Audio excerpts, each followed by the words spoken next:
Hello everyone, welcome to our YouTube channel. So our today's topic is difference between industry, commerce and trade. आज हम इन तीनों के बीच का जो है डिफरेंस वो पढ़ेंगे. So फर्स्ट है हमारे पास एक्टिविटी इन्वॉल्व. तो हम किस बेसिस में इन तीनों को क्लासीफाई करेंगे? एक्टिविटीज़ के बेस में. So it involve manufacturing and goods and services. Industry में कौन सी एक्टिविटी इन्वॉल्व है? Manufacturing of the goods and services. और जो कॉमर्स है उसमें कौन सी एक्टिविटीज़ इन्वॉल्व है? It involve distribution of goods and services.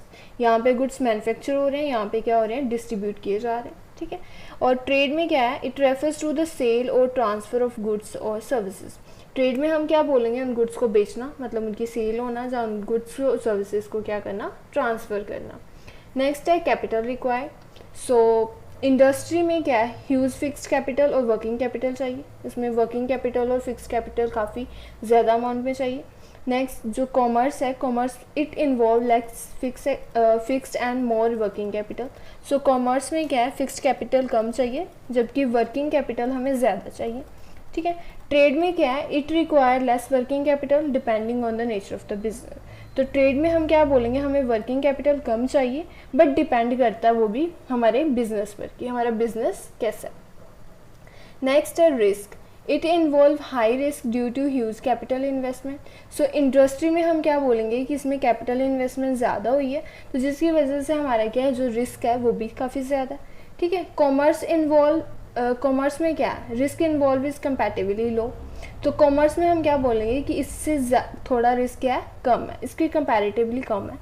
So risk involve in is high due to the uncertain market condition and fall in price, decrease in the demand and etcetera. तो क्या बोलेंगे? जो trade है उसमें क्या है? Risk क्या है? थोड़ा हाई है, क्योंकि अनसर्टेनिटी मार्केट कंडीशन है और प्राइस भी क्या हो रहे हैं? फॉल, मतलब प्राइस भी नीचे गिरते जाएंगे जैसे जैसे डिमांड भी क्या होगी? डिक्रीज होती जाएगी. ठीक है. नेक्स्ट पॉइंट है mutual dependence. Mutual dependence industry में क्या है? Commerce and trade both depend on industry. तो क्या बोलेंगे? जो कॉमर्स और ट्रेड है ये दोनों ही क्या है? इंडस्ट्री पे डिपेंड करते हैं. Commerce is not possible without trade because trade is its major part. So क्या बोलेंगे? जो कॉमर्स है वो बिना ट्रेड के नहीं चलेगा, क्योंकि जो ट्रेड है वो इसका क्या है? एक मेजर पार्ट है. Trade in the absence of trade there is no justification of commerce and industry. तो ट्रेड में क्या बोलेंगे कि अगर ट्रेड नहीं होगा तो कॉमर्स और इंडस्ट्री में कोई भी किसी भी तरह की कोई जस्टिफिकेशन नहीं होगी. यूटिलिटी में क्या आ रहा है? It creates form utility.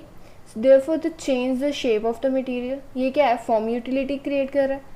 और जो कॉमर्स है हमारा वो place and time utility create कर रहा है through transportation and warehousing services.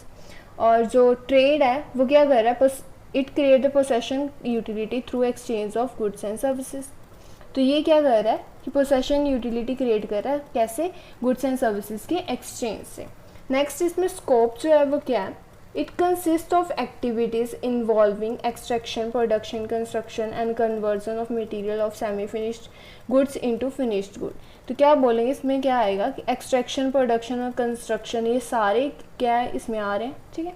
और इसमें क्या है कि इंडस्ट्री क्या करती है? सेमी फिनिश्ड गुड्स को फिनिश्ड गुड्स में कन्वर्ट करने में भी हेल्प करती है. ठीक है. ये इसका काम है. नेक्स्ट कॉमर्स में क्या है? It includes trade and activities subsidiary to trade. ठीक है. ये ट्रेड से रिलेटेड एक्टिविटीज़ को कंसिस्ट करेगी. Next it include activity concerning buying and selling of goods. तो इसमें क्या आ रहा है? हमारी buying and selling of the goods ये सारी किस में आ रही है? हमारे ट्रेड में. ये इसका स्कोप था. With this are difference between industry and commerce trade is finished. Thank you for listening. Please share and subscribe.